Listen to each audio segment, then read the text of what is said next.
our beautiful pictures.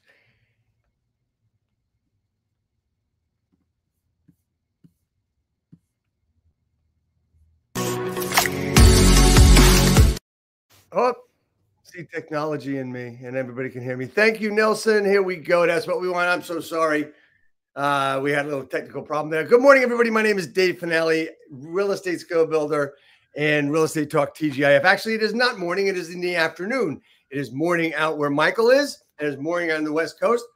But we're doing this a little bit differently time this week, simply because Michael had some stuff to do. And anyway, so here we are. This is Real Estate Talk TGIF. This is episode 329, 325 weeks in a row. We've done some extra broadcasts. And I'm really happy to have my new friend, Mike Lafido, from the Chicago area in Illinois. Is that right, Mike? That is correct. Yeah, you and I just met at a great real estate conference out, John Cheplak's event. Yeah, and my opinion of that is it is the #1 best event of the year. I had a little information overload the last day. I'm so glad I started with you on the last day. Anyway, you know what? We've got a lot of stuff to cover in a short amount of time. Nelson, hit the videotape. Real estate agents, are you looking to acquire clients consistently to grow your business and income for a great lifestyle?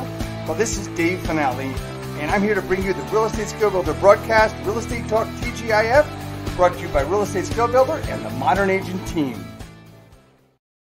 Again, hello everybody. This is Dave Finale, Real Estate Talk TGIF episode 329. We do these broadcasts to give back to the real estate community. It is brought to you by Real Estate Skill Builder, my coaching company, as well as my team Align here in New Jersey and North Carolina, Florida, and Baltimore, Maryland. Today we have Michael Lafido. Let me tell you a little bit about Michael. Mike is the founder of Marketing Luxury Group, assisting other real estate agents, brokers, and affluent homeowners by providing top-tier services, including coaching, consulting, lifestyle marketing, public relations, to help agents and owners sell their luxury homes, utilizing proven and innovative strategies. He's known for his innovative marketing strategies and has been featured in many major publications. Michael has created the nationally recognized luxury designation for real estate agents, known as Luxury Listing Specialist. This designation establishes an in-depth and detailed set of standards for agents that represent high-end buyers and agents that sell luxury homes. Mike's won many, many awards for his work and is considered a leader, and I believe him a leader in the field of luxury real estate. And Michael, thanks so much for being on the broadcast today. Hey, it's a pleasure. Looking forward to it. Thanks, Dave. You're welcome. So, Michael, luxury is a thing that people want to get into, and most people want to get into luxury because they watch a lot of shit on TV. But before we get started and talk about that, I got to ask you the most important question of the day. And I ask everybody this for 329 episodes, and I'm going to ask you this. What does TGIF stand for? Well, for me, as a kid growing up, thank goodness it's Friday. Right. And that's what most people think. But thank God it's Friday. For my purpose, it's actually, I'm sorry, you didn't get the right answer. The right answer is thank God it's finale. And here we are in my broadcast. So it's thank God it's finale, or, thank goodness. Or I think there was something else I thought of this week that sounded really good. But anyway, thank God it's finale. Here we are. Michael, talk to me about where you came from, what you did, what your journey has been. It's really cool. I love your background. So let's share that with everybody. Tell everybody where you came from, how you got to where you are today. Yeah, Michael Lafido out of the Chicago market, Wheaton, Illinois, home of Red Grange and the Belushi brothers. I've run two businesses, my home selling team, so a licensed real estate agent, and my global consulting business. And I did not get started in real estate. I was a high school health and PE teacher, and had a deck cleaning company. I power wash and stain decks the first few years, summers, as a teacher to make some money. And had a gentleman, we were cleaning his deck. He says, "Hey man, you should think about getting in real estate." He goes, "I own a real estate company. You're great with people. My top agent is a teacher over at North Central College right across the street, and you should consider it." 3 or 4 months later, I got my license in 2000, and then here we are today. But it's been a natural progression of selling entry level and average price properties, and then some high end, and then luxury, right? And so most agents, they wait, or they have limiting beliefs. They think they got to wait 10, 20 years like I waited 10 years, and that's not the case. Right, cool. So in luxury, you've written some books. You're an author, and you slowly got into real estate. So how did you start in real estate, and what was the transition that you decided to do luxury and go from there? As you just said, it's not the case of having to wait. Yeah, so I've had mentors, invest in coaching and mentors. Like, again, I'm a big believer in that, right? And so I've a former athlete in me. It's like, hey, you can do it yourself, or you're only as good as your team or those that push you around you. So luckily, Right. I had a coach that, really challenged me to increase my average sale price. And so over some time, that's what we did. Unfortunately, I think I waited too long, but that's another story. And so invested in myself and went after the upper price points. And we service all buyers and sellers today, but we do specialize in the luxury space. Now, is there a certain path that agents need to take to get into luxury, to start doing luxury? Like, let's face it. I mean, most agents, when they start pre NAR stuff, it was like, okay, I'm going to answer the phone, I'm going to get a lead, I'm going to go show houses, and I'm going to show whatever house there is, right? I mean, we can start with mobile homes, we can start with first-time home buyers, depending on the average price in certain areas. I mean, here we are. I mean, in your area might be different than mine, but our average price point is around $650, maybe a little higher than that. However, Bergen County, New Jersey, you can go from $100,000 for a house or $25,000 for a mobile home, all the way up to 20, 25, 40, $50 million for a home in this county from south to north, oddly enough. I mean, is there a starting point? Is there a way that, a method like going to events or whatever? How would you suggest someone get started? I'm going to hit that one right off the bat. Yeah, it's a great question. Every market's a little bit different, of course, but the one thing I would recommend is knowledge. Knowledge is key, because everybody's looking for this right here. That was easy. Right. Everybody's Right. looking for the easy button, right? And it's not easy, but it's also not as difficult as well. But you have to have the right systems and process. But it starts with this. If an agent doesn't believe they can get the deal done, if an agent doesn't believe they can sell luxury, guess what? They're not going to sell it, right? So it starts with mindset and belief. And so what are you reading? What are you listening to? Who do you surround yourself with? That's how you grow your knowledge. And I'm a big believer, when you grow your knowledge, your confidence will grow. So that's key. You got to be knowledgeable and confident, because otherwise you can go on the appointment and it doesn't matter, right? So that is going to be key there. So number one is knowledge. I would call that the foundational principle. Just like a house, you got to have a strong foundation. A building, well, guess what? You need a strong foundation. You need a strong foundation to be successful in real estate, in any industry, but in real estate, right? So strong foundation, that's key. That's number one. And we could probably spend a lot of time on how does somebody strengthen their foundation. Right.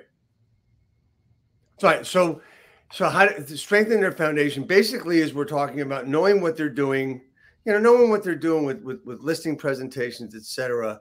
But this is a step up, right, man? Isn't there? This is a step up from, or is it from a typical listing presentation or a good listing presentation? Now, you and I just had the greatest experience of learning that you can have, I think, in this real estate business at the Cheplack Tahoe Mastermind. And we learned a lot. We saw a lot about processes and systems that a lot of teams use. And for that instance, I mean, I would believe that the high level stuff we saw could be used at any level. Are we talking about using different things at the level of luxury, or is it just the amount of time, the amount of concern you put in, or is it the same? Well, every market's different, right? So I'm going to speak from a holistic approach, but Sure.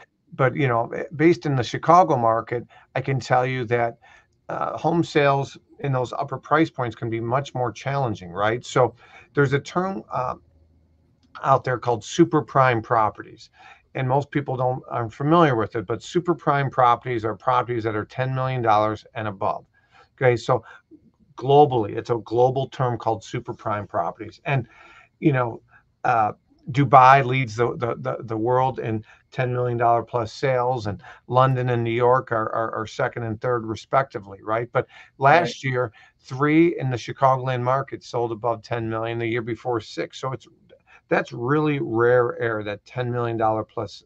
So I'm not going to spend a lot of time there. I'm going to back it down and cover what I would call the 5 price points, because ultimately most markets have 4 of these 5, and the bigger markets have 5. Now, Dave, you saw me present on this week out in Lake Tahoe, and I went over that. So I want to go over that with that would be great.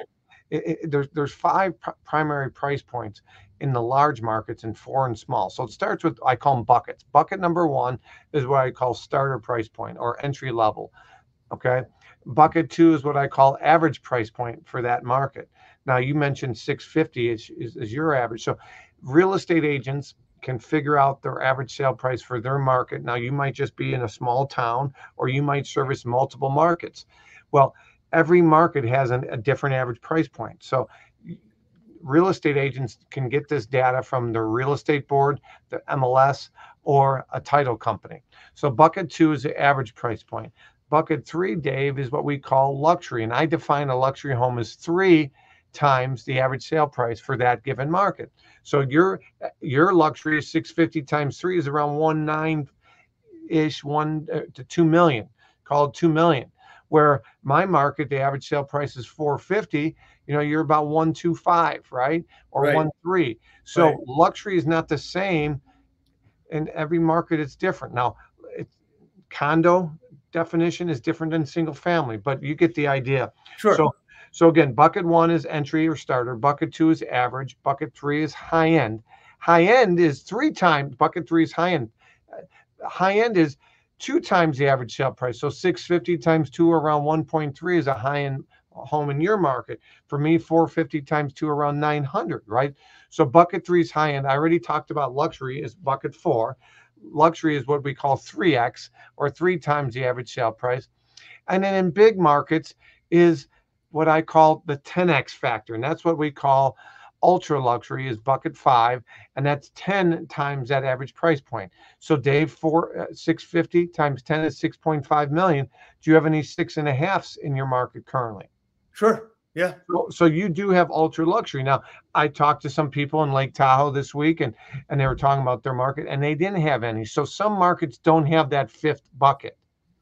Right. So we are right outside of Manhattan. We have the northern part of Bergen County has Alpine and some other towns that are popular to the area, and there are movie stars and professional athletes that live in that area that can afford those numbers, and the privacy and the large homes. I really love that you talked about high end rather than luxury, because that's what I was going to ask you today. Yeah. And to talk about what's the difference between, there's luxury. People want a higher price point. So when we're talking about higher price points, the important thing that everyone needs to understand is, just because it might be, like in my market, right? Just because it might be $1 million to $2 million, it doesn't mean it's luxury. It's just mean it's high end, and it could be for that town, right? Now, as I mentioned in the town Alpine, 2 million is probably a low end home in that town, oddly enough, right? So it's really important to look at that.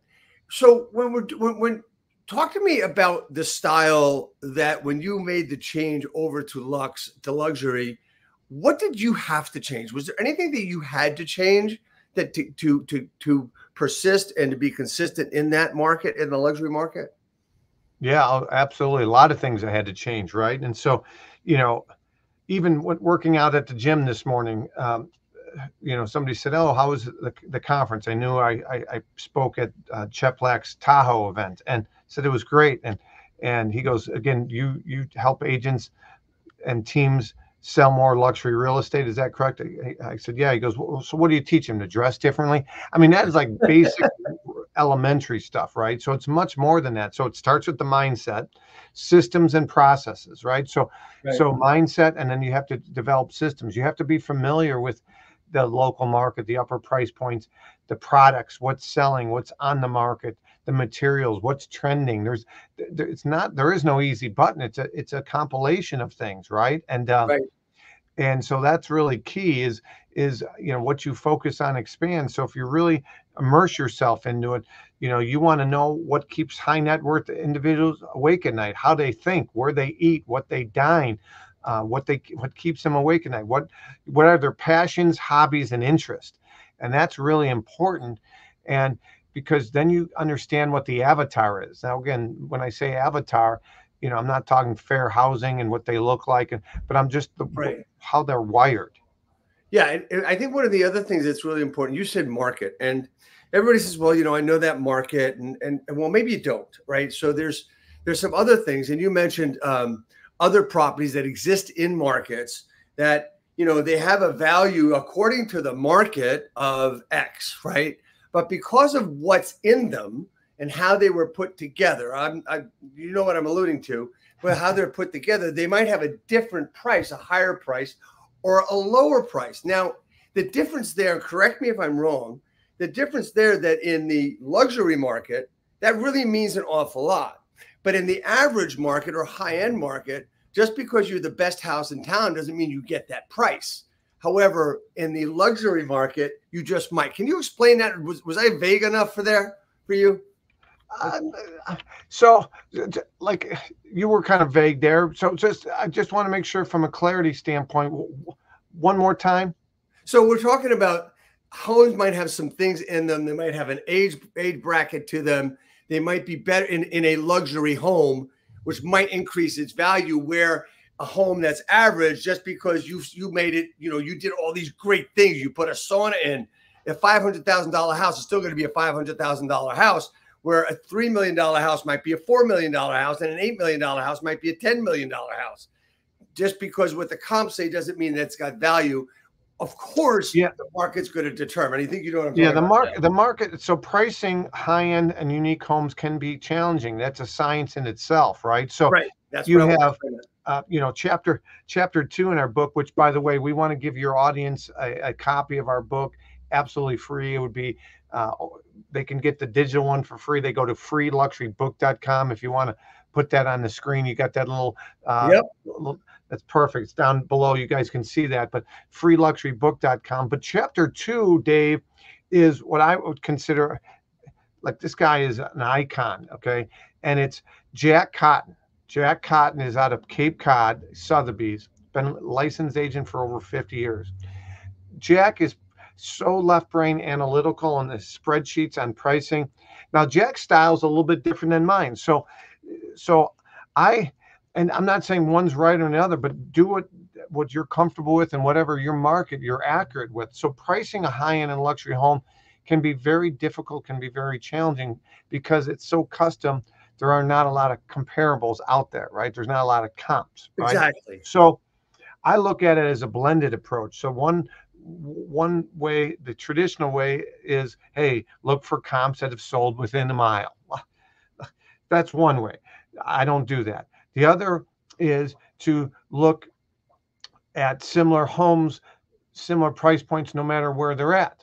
That's one way that we look at it. And the third way is do that along with what the land is worth. A blended approach is we figure out what the dirt is worth.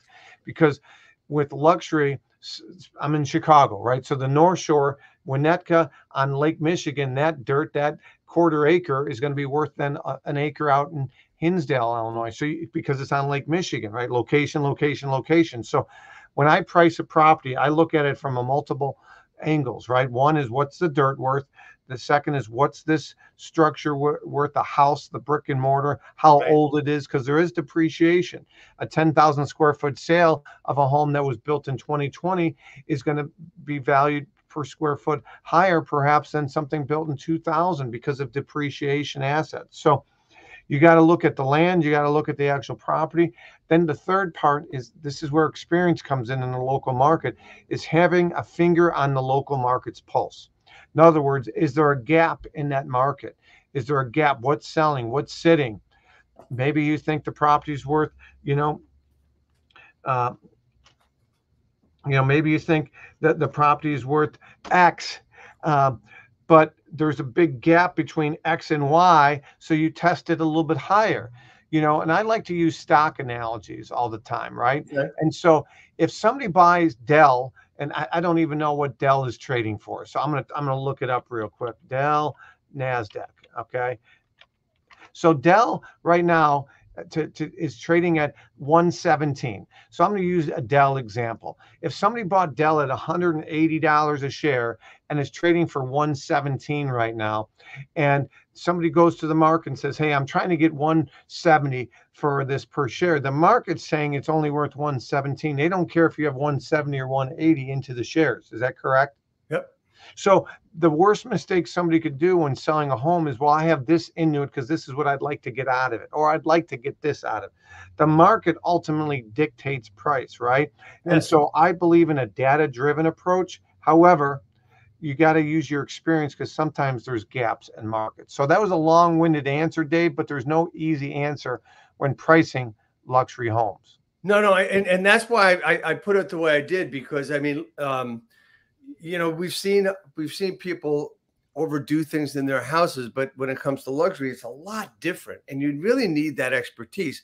So, you know, we talked about getting into luxury and people wanting to make that shift from, you know, an average price point on up to luxury. What is the process or the system that one would use to actually prospect for leads for luxury homes, for listings and or buyers or sellers? What's the prospecting? What does that look like? Yeah, so let me back up. So first off, I believe that there's two forms of lead gen or marketing or getting new clients. Okay, one is a longer play, perhaps, but it's nurturing, and those are your have-nots. Those are people that know you, like you, and trust you, past clients, spheres of influence. Yep. Those are warm opportunities, because conversations, you know, I hate to say I'm in sales, but I'm an advisor, I'm a consultant, but ultimately I get paid for sales, right, as a real estate agent. So ultimately we're all in sales, whether it be sales, you're trying to, you know, sell your significant other on why they should marry you, or you're trying to sell. We're in sales, right? But sales is a slimy word. So I do believe in consulting and advising, because if it's not the right opportunity for a client, a salesman tries to sell it to him, and an advisor says, this isn't right based on what you're telling me. So we're in sales, but I like to look at us as advisors. But ultimately, you have warm opportunities as an advisor, and you have cold opportunities as an advisor. And within cold, it's another word for cold could be lead gen or prospecting, right? So that is ultimately what your question is. Again, there's warm. So touching your database, communicating, bringing value, letting them know updates on the market, what's trending, what's working, what's not, what's listed, what's sold. Being the subject matter expert. The opposite of those warm and bringing value is cold. These are your have-not mets. These are people that don't know you yet, like you yet, or trust you yet. So that would be lead gen prospecting. And so it really depends on what somebody's comfort level is. But the fastest way when you don't have any luxury sales is probably the cold opportunities. So tell me, what would be those cold opportunities? I mean, we're probably not going to see a lot of luxury as for sale by owners. So, but there might be some expireds. Can we go into that? Yep. So cold opportunities, there's several, and those opportunities, and I'm going to go over those right now. I'm calling them buckets. Okay. So there's several buckets. And some cold opportunities, you mentioned one would be canceled and expired. So for those that are watching, when a home is on the market and they break up the relationship, or they say, hey, we're going to pause this fall and relist it next year, they're free agents, in my opinion, right? So if they have no signed agreement, they might have a change of heart and go with another agent. So that's what's called a cancel and expired. Number two would be for sale by owner. Okay. Number three would be if you currently have listings. By the way, listings are the name of the game. You need listings. Listings are the name of the game. Okay. So let me before I go into further on these cold opportunities, list to live. A sign in the yard is better than one in the car. I can't say that enough. You know, before even a NAR settlement, listings, the agents that focus on listings make more money. Bottom line is because you're leveraging your time, you're leveraging your assets. I get more sign calls, I get more internet leads when I have listings than if I don't. Okay, so you want to get more listings. So the third opportunity would be neighbors of your listings. The fourth would be hosting open houses. So again, I'm doing open houses this weekend. My team members are. So open houses are key. The fifth would be neighbors of those open houses. You can door knock them, let them know, hey, Mike here, I'm going to be hosting an open house on Saturday. The sixth would be buyers of those listings, of your listings, your previous listings. And then, of course, your farm. Those are people that don't know you, like you, and trust you. So those are some cold opportunities that agents can work on. So when we talk about farming, we talk about some of these other things. Is it any different in a luxury market, in a luxury area, than it would be, let's say, in the average home market? Yeah, I mean, it could be, right? So depending on what part of the country you're in, some farming is,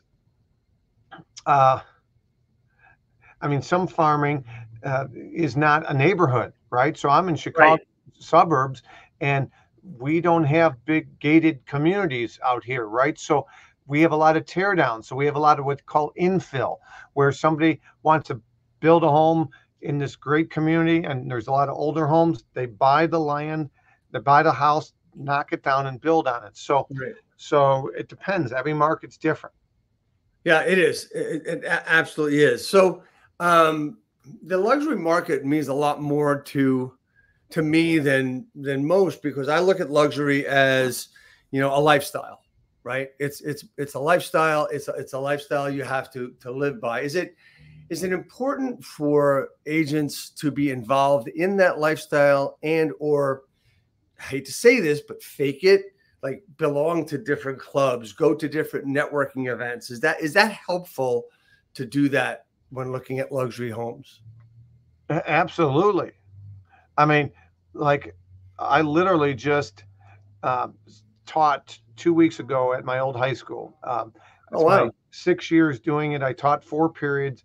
It's a class called Incubator, and it's a class on entrepreneurship. And I teach a lesson on unique value propositions. John talked about the hook, the story, right? The hook, the story, the close, right? So that's basically what I taught, the hook, right? The unique value proposition, why somebody should hire you versus the competition. And I asked the classes, because somebody asked this question early on, is your network more important or your IQ, right? And I said network all day, and I asked the classes, and most got this. So your network is key. Your network equals your net worth. You hang out with 9 dead broke people, you're bound to be the 10th. You hang out with 9 overachievers that are doing well financially, you're bound to be the 10th. It's that simple. So that goes along with the old saying that you are the average of the 5 people you hang out with, right? Yes. Yeah. So one of the things that you mentioned an awful lot. And one, hold that train of thought. I just got to get my water here, because 1 second.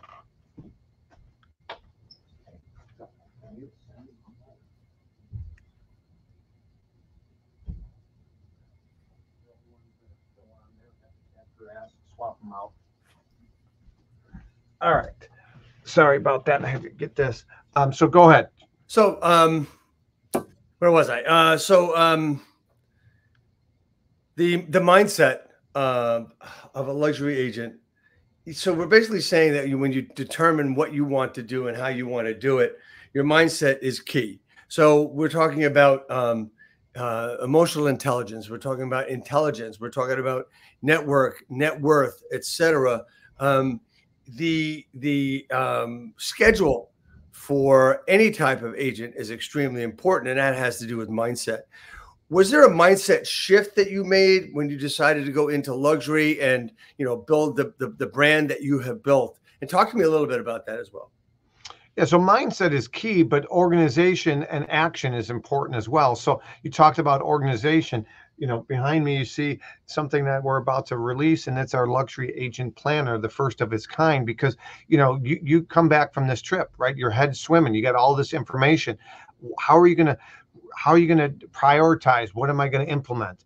And your day-to-day task, You know, you show me your schedule and what you do, there's a direct correlation to how much you get done and how successful you are. So that's why we put the planner together. It's needed, and there's nothing like it in the industry. So your mindset's key, but mindset isn't just, hey, I'm motivated. It's your knowledge is key, right? So mindset's one thing, but then your knowledge is the other, but then implementing is key, right? A lot of people that get DUIs, they have the knowledge that they shouldn't get behind the wheel, but they don't implement. They make poor decisions. So having the right mindset's great. Being positive, okay, I'm fired up.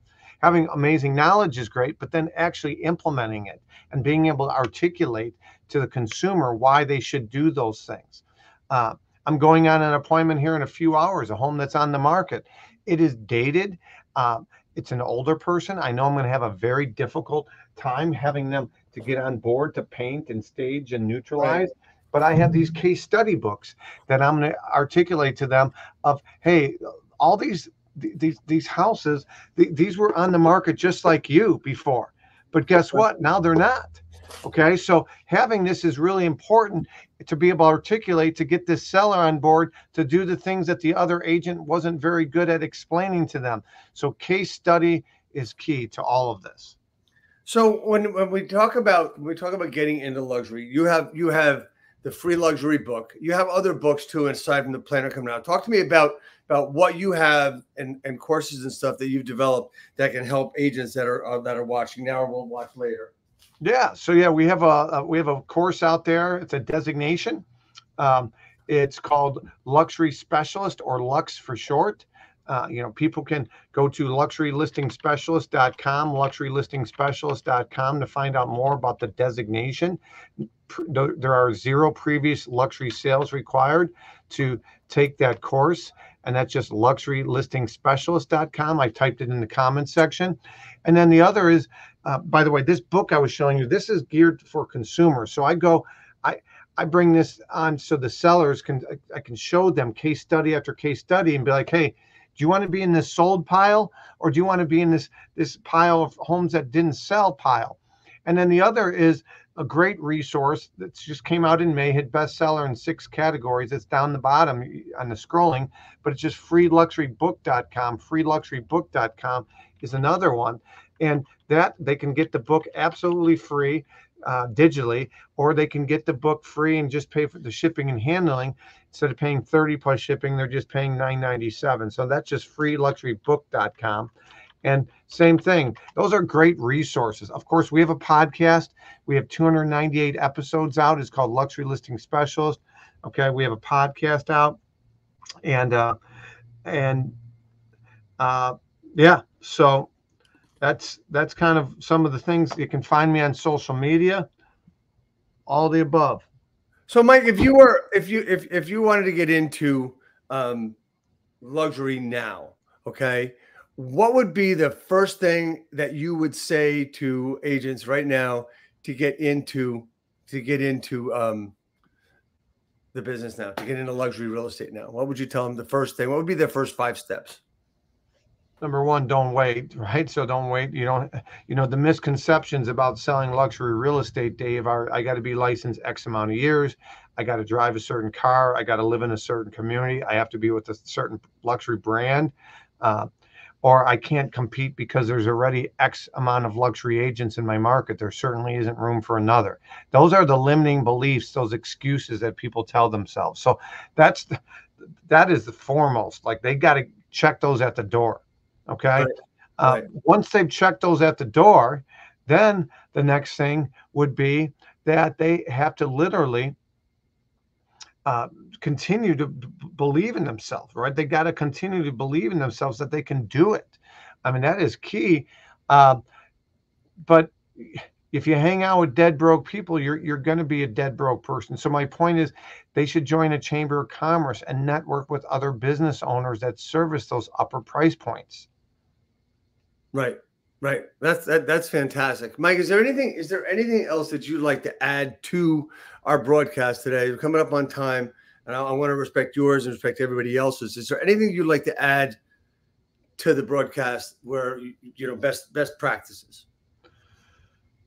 Success leaves clues, like Tony Robbins says. Don't reinvent the wheel. So if somebody else is doing something that you think, like, that's what we put so much free content. I'm giving people the playbook, the blueprint. They got to tweak it and make it their own. Some people need coaching, right? Like, I worked out at Orange Theory Fitness for 5 years. I know how to go on a treadmill and work out, but I needed some accountability, even though I knew what I was doing. So some people need that. That's why most people have coaches. I have a business coach myself, and so most people still need coaching, but you got to start here. You got to be hungry. You got to be hungry. Right. You got, your why has got to draw you out of bed when you don't want to get out of bed, right? You got to be hungry. That's a prerequisite to success. That's our logo is the lion, right? The lion. The lion's the leader. They're hungry. They go kill and bring back to their family every day. And that's a mentality. You got to be, you got to be a savage that way. And you could be a positive lion. You don't have to be a jerk, right? Right. Be a positive lion. Leadership, there's too many negative leaders. You can be a positive, unifying leader out there. Wasn't it Brandon Brittingham that said, bring out the savage in you? Yeah. Right? Yeah, it was Brandon that said that. Yeah. Hey, man, I got two things left. One is a question. One is something else that I forgot to mention to you before, which might be a surprise to you, is number one, most important thing that I ask everybody at the end of every broadcast is, how can I, Dave Finale, help you, Mike Lafido, grow your business? How can I help you grow your business? Well, just don't keep me a secret, right? So keep me in mind for Chicagoland referrals.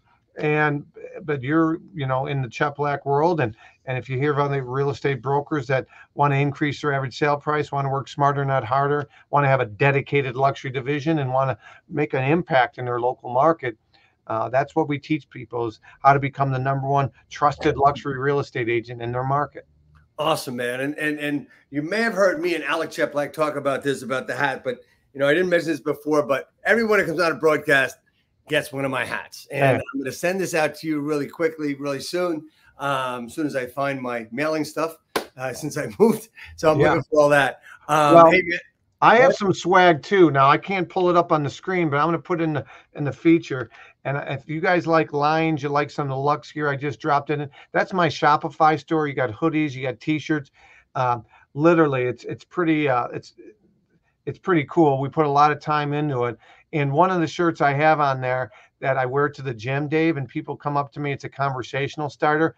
And one of them says, "I'd rather be selling your house." And so people laugh at that. They see it, right? I love that. And another one just says, "Ask me about real estate." So we got a lot of luxury swag, some gears. They can buy our book on the website as well. And so I appreciate it. I'll wear the hat, and if you want some Lux swag, you know where to go. Yep, I certainly will. Hey, man, thank you so much for coming on today. Stay on as we go out. We got another great broadcast coming up next week. It's going to be a surprise guest next week, but we've got another broadcast coming up next week, as we always have. It'll be 3:30 next week. Michael, thank you so much for coming on. Everybody have a great rest of your weekend and a great rest of your week, and we'll see you next week. Nelson, hit the videotape.